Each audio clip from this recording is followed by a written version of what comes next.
What I told the American people was that the initial phase where Americans were in the lead would take days, if perhaps weeks. And that's exactly what happened, right? I mean, after around 2 weeks, a little less than 2 weeks, we had transitioned where NATO had taken full control of the operation. So promise made, promise kept.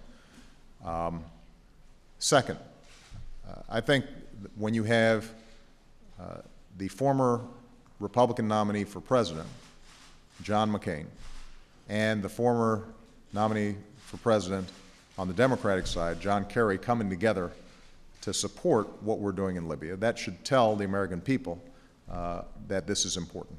And I very much appreciate their efforts in that regard. Third, when it comes to our definitions of success, the UN mandate has said that we are there to make sure that you do not see a massacre directed against Libyan civilians by the Libyan regime.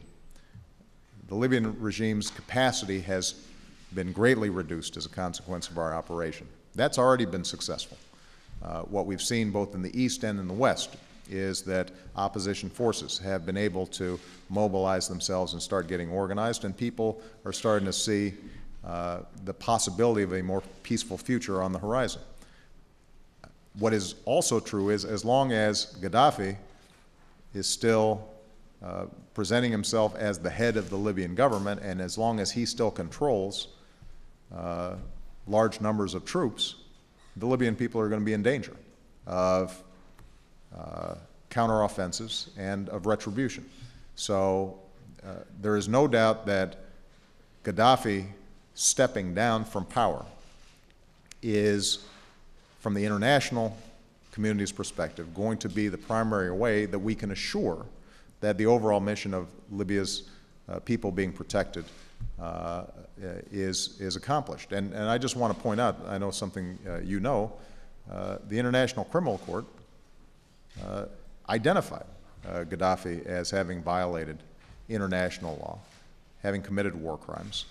What we've seen is reports of troops engaging in horrible acts, including potentially using rape as a weapon of war.